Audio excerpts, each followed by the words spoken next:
자, 오늘 말씀 봅니다. 오늘 말씀 요한계시록 12장입니다.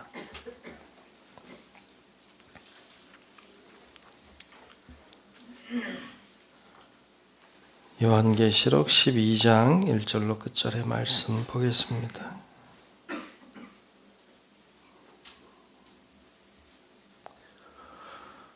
다 찾으신 줄로 알고 요한계시록 12장 말씀 교독하며 말씀 보겠습니다.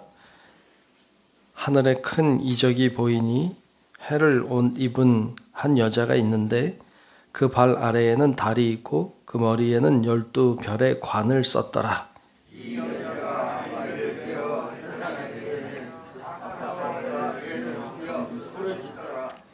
하늘에 또 다른 이적이 보이니 보라, 한 큰 붉은 용이 있어 머리가 7이요 뿔이 10이라. 그 여러 머리에 7 왕관이 있는데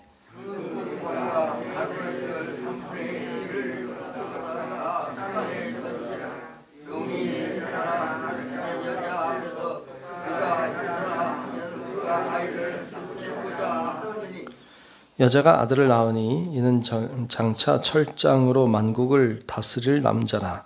그 아이를 하나님 앞과 그 보좌 앞으로 올려가더라.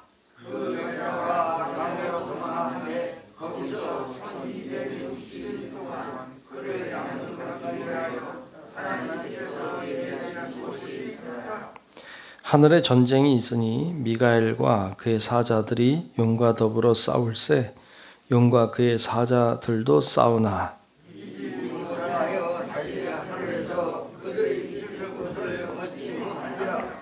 큰 용이 내쫓기니 옛 뱀 곧 마귀라고도 하고 사탄이라고도 하며 온 천하를 꿰는 자라. 그가 땅으로 내쫓기니 그의 사자들도 그와 함께 내쫓기니라.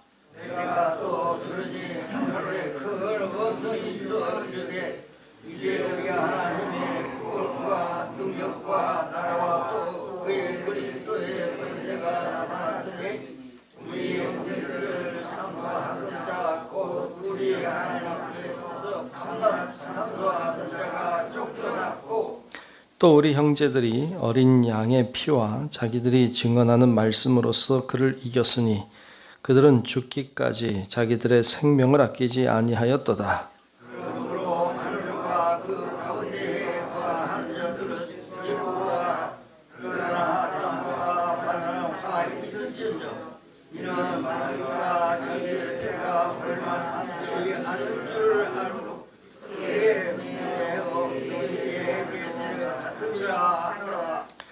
용이 자기가 땅으로 내쫓긴 것을 보고 남자를 낳은 여자를 박해하는지라.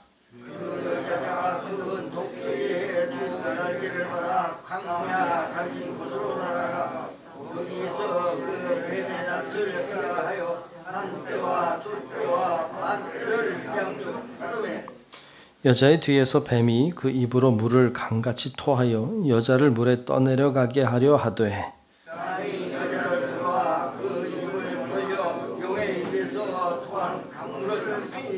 함께 봅니다. 용이 여자에게 분노하여 돌아가서 그 여자의 남은 자손 곧 하나님의 계명을 지키며 예수의 증거를 가진 자들과 더불어 싸우려고 바다 모래 위에 서 있더라. 아멘. 오늘도 주님의 은혜와 풍성하신 능력이 오늘도 함께 하시기를 축복합니다. 오늘 12장 말씀을 봤습니다. 요한계시록 이제 한 절반 정도 왔는데 계속 보고 있습니다만 또 제가 계속 강조하지만 요한계시록 말씀은 미래를 점치는 책이 아니다. 계속 말씀했어요. 그 당시 고난과 박해와 순교의 때에 그들이 그 어려운 그 고난의 때를 잘 이기고 승리하도록 하기 위해서 교회에 보낸 편지입니다.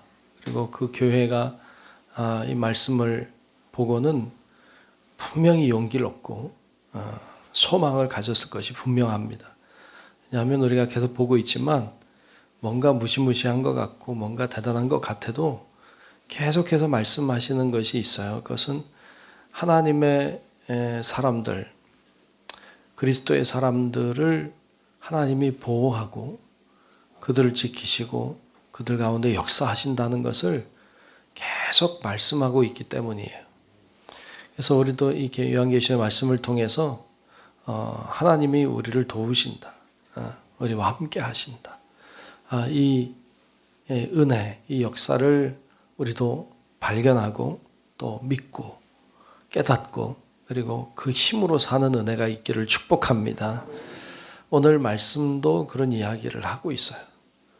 오늘 말씀을 보면 한 여자가 등장하고 있죠. 자, 1절, 2절을 한번 보겠습니다. 1절, 2절 보면 하늘에 큰 이적이 보이니 어떤 큰 이적이 보였어요. 해를 옷 입은 한 여자가 있는데 해를 옷 입었다. 해를 입고 있는 여자예요.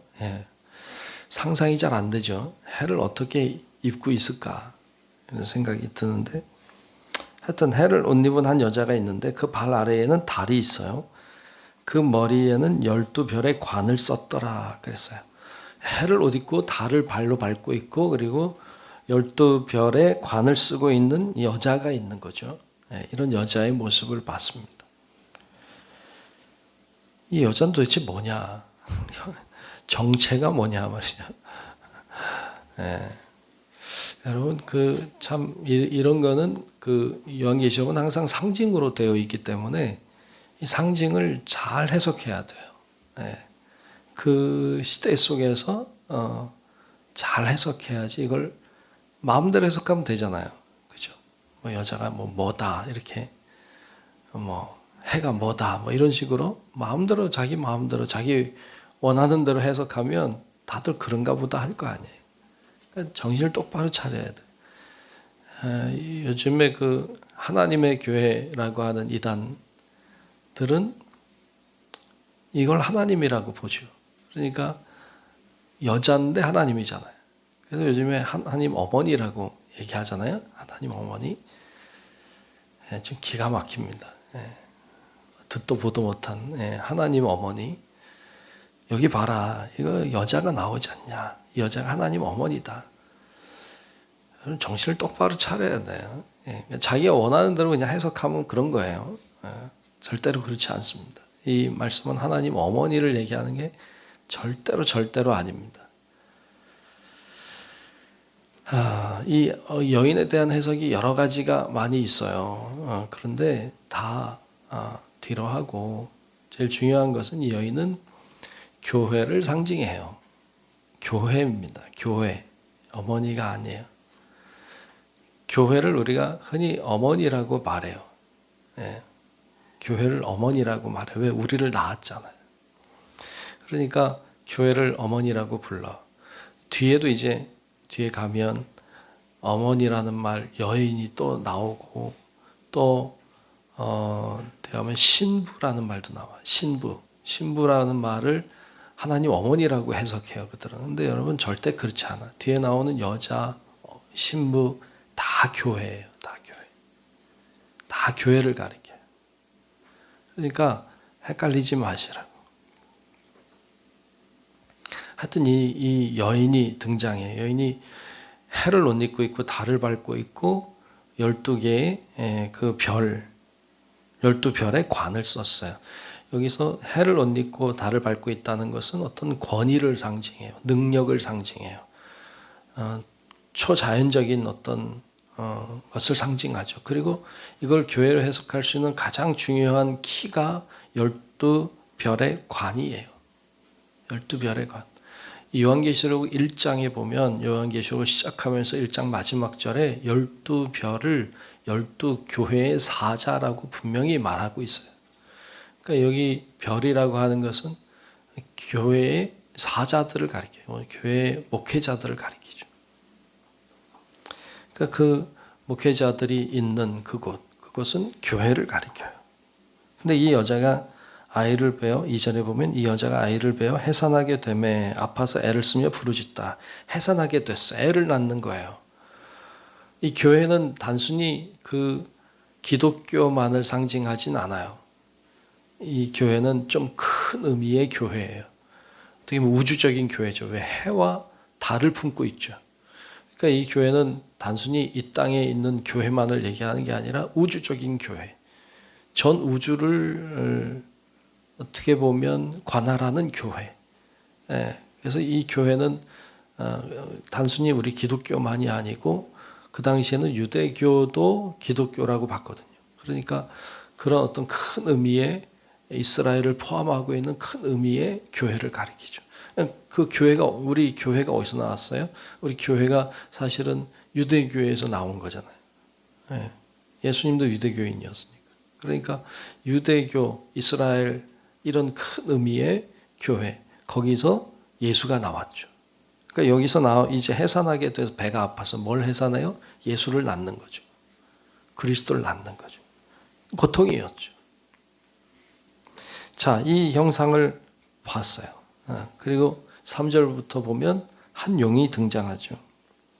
자, 3절에 보면 하늘에 또 다른 이적이 보이니 보라 한 큰 붉은 용이 있어 머리가 7이요 뿔이 10이라 그 여러 머리에 7 왕관이 있는데 아유 이것도 참 여러분 봐세요. 머리가 7이에요. 뿔이 10이라. 그 머리에 7 왕관이 있다. 7이라고 하는 숫자는 여러분 성경에 완전수라고 했어요. 왜냐하면 3 더하기 4니까 하늘의 수 3, 땅의 수 4 합쳐서 7 곱하면 12이야. 그러니까 7과 12라고 하는 숫자는 완전수라고 봐요. 그런데 왜냐하면 하늘과 땅의 수를 다 합친 거기 때문에. 그런데 이 용이 붉은 용이 7 머리가 있고 7 관을 썼죠. 그럼 이건 하나님의 뭐 완전한 뭐 그런 거냐? 그렇지 않아요. 그러니까 이거를 7이라고 해서 다 그렇게 해석할 수는 없어요. 얘는 지금 용은 좋은 게 아니잖아요. 나쁜 놈이잖아요. 사탄이라고 나오니까. 그리스도를 흉내내고 있죠. 하나님의 것을 흉내내는 자죠. 사탄은 항상 흉내내는 자예요. 비슷하게 따라하는 자. 이단들은 그렇잖아요. 이단들은 흉내내는 거죠. 근데 엉뚱하게 잘못 가는 거지. 하여튼 그런 붉은 용이 나타났어요. 4절에 보면 그 꼬리가 하늘의 별 3분의 1을 끌어다가 땅에 던졌다는 거예요. 능력이 대단하죠. 뭐 무엇이 이 별들 3분의 1을 쓸어다가 땅에 던져버릴 능력을 가지고 있겠어요. 대단한 능력을 가지고 있죠. 근데 이 용이 해산하려는 여자 앞에서 그가 해산하면 이 아이를 삼키고자 하더니 여인이 애만 낳아라. 그럼 내가 삼켜버리리라. 그러고 있는 용인 거죠. 이 아이를 삼켜버리려고.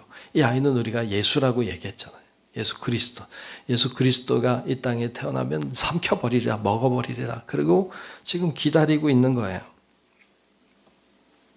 그런데 5절에 보면 여자가 아들을 낳았어요.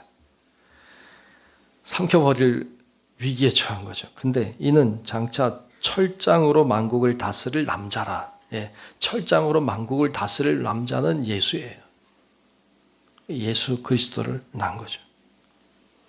그 아이를 하나님 앞과 그 보좌 앞으로 올려가더라. 이게 그 용이 삼켜버리질 못하도록 하나님이 보호하시는 거예요.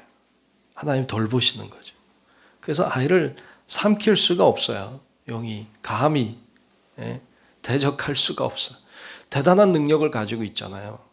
그러니까 무시무시하죠. 엄청나죠. 여러분 그 우주의 별을 3분의 1을 썰어버릴 정도의 능력을 가지고 있는 이 붉은 용이 어마어마하고 대단하지만 이 아이 하나를 삼키지 못해요. 왜? 하나님의 아들이니까.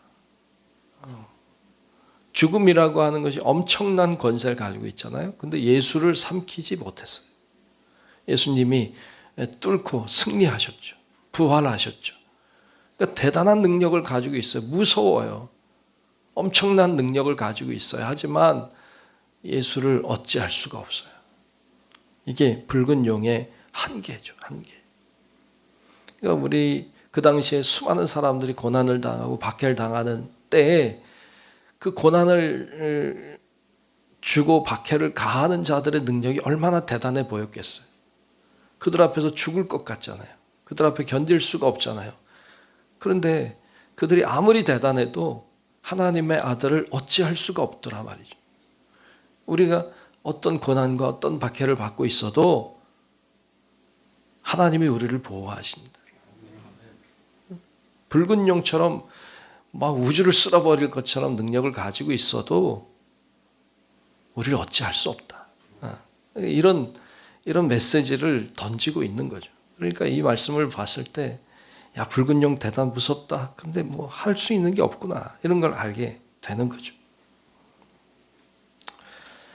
자, 6절에 보면 그 여자가 광야로 도망하며 거기서 1260일 동안, 1260일은 3년 반이라고 앞에서도 얘기했어요. 계속 나오죠. 그를 양육하기 위하여 하나님께서 예비하신 것이 있더라. 7절에 하늘에 전쟁이 일어나죠. 미가엘은 천사장이죠. 그 전쟁하는 천사다, 뭐 그렇게 얘기하죠. 미가엘과 그의 사자들이 용과 더불어 싸워요. 둘이 싸우는 거죠. 하늘에서 전쟁이 일어났죠. 싸워. 근데 용과 그의 사자들도 싸우나 8절에 이렇게 말하죠. 이기지 못해. 네.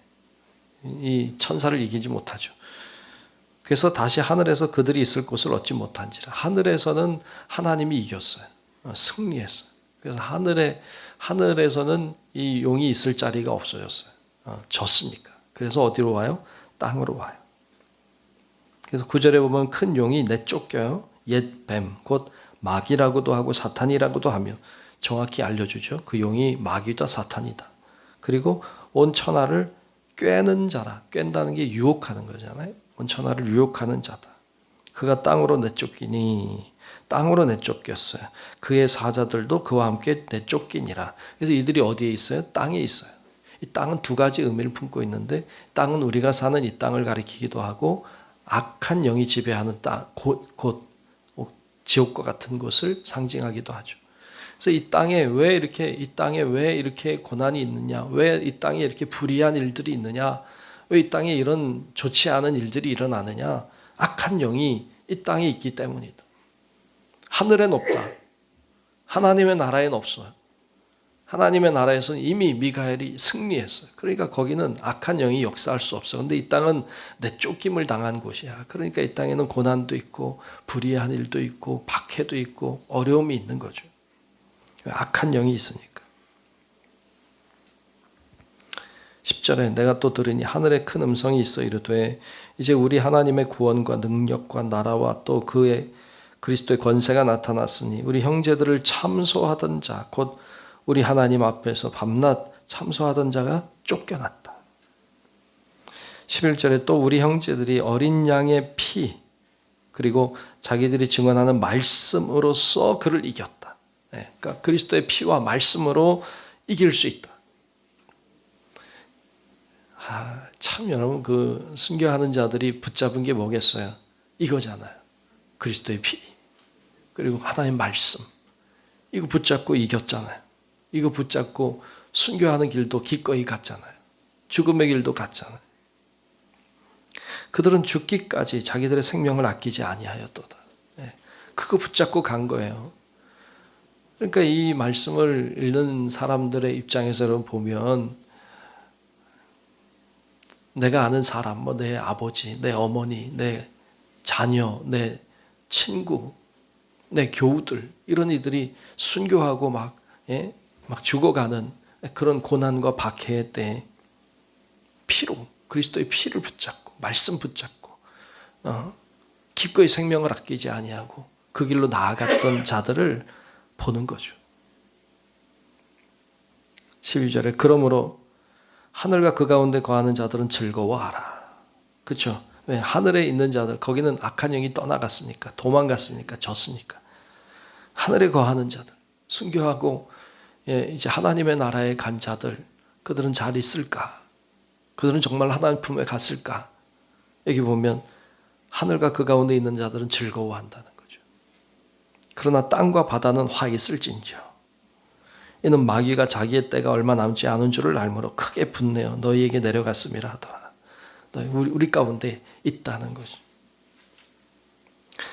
13절에 용이 자기가 땅으로 내쫓긴 것을 보고 남자를 낳은 여자를 박해하는지라. 여자를 박해한다는 건 뭐예요? 교회를 박해한다는 거예요. 여자는 교회니까.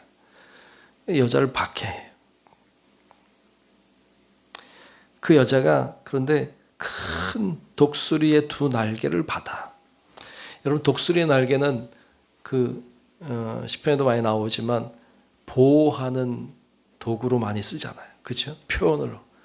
독수리 날개의 품음과 같이. 주님이 우리를 품어주신다는 표현이잖아요. 여기서 여자가 큰 독수리의 두 날개를 받아 광야 자기 곳으로 날아가 거기서 그 뱀의 낫을 피하여 한 때와 두 때와 반 때를 양육받으며, 한 때, 두 때, 반 때도 1260일, 3년 반이. 그러니까 하나님의 역사도 있지만 악한 영의 역사도 있는 때죠. 그런 때. 그때 독수리의 보호를, 두 날개의 보호처럼 하나님의 보호를 받는 거죠. 15절에 여자의 뒤에서 뱀이 그 입으로 물을 강같이 토하여 여자를 물에 떠내려가게 하려 하되, 박해하는 거죠. 죽이려고 하는 거죠. 그런데 16절에 땅이 도와, 여자를 도와 그 입을 벌려 용의 입에서 토한 강물을 삼켜버렸어요. 왜? 하나님이 여자를 보호하는 거죠. 지금 막 토해서 막 강물로 쓸어버리려고 할 때에도 하나님이 땅을 벌려서 다 물을 치워버리고 하나님 그 교회를 보호하시죠. 17절에 용이 여자에게 분노하여 돌아가서 그 여자의 남은 자손 곧 하나님의 계명을 지키며 예수의 증거를 가진 자들과 더불어 싸우려고 바다 모래 위에 서 있더라. 싸우려고 계속해. 그러나 하나님 계속 그들을 보호하세요. 돌보세요. 이런 이야기를 우리들에게 하고 있습니다. 하나님이 고난의 속에서 하나님의 교회를 보호하신다. 아무리 권세가 많고 아무리 대단하고 무시무시해도 하나님의 사람들을 어찌할 도리가 없다. 하나님은 하나님의 사람들을 승리하게 하신다. 이런 이야기를 이 여러 가지 형상을 통하여 우리에게 보여주고 있습니다. 하나님은 오늘도 살아계시고 오늘도 우리와 함께 하시는 줄로 믿습니다. 그 하나님을 의지하고 믿음으로 오늘도 함께 하신다. 오늘도 역사하신다. 나와 함께 하신다. 이 믿음을 가지고 오늘도 힘있게 사는 우리 모든 성도 여러분들 되시기를 주의 이름으로 축원합니다. 기도하겠습니다. 은혜로 보신 아버지 하나님 고맙습니다. 하나님이 오늘도 우리를 붙들어 주시고 강하고 담대하게 하시고 하나님의 은혜와 축복을 누리게 하시니 감사합니다. 하나님이 우리와 함께하고 계심을 믿습니다. 우리를 보호하고 계심을 믿습니다. 아무리 악의 영이 강하고 악한 사탄의 권세가 능력이 많다 해도 우리를 어찌할 바 없는 것을 믿습니다.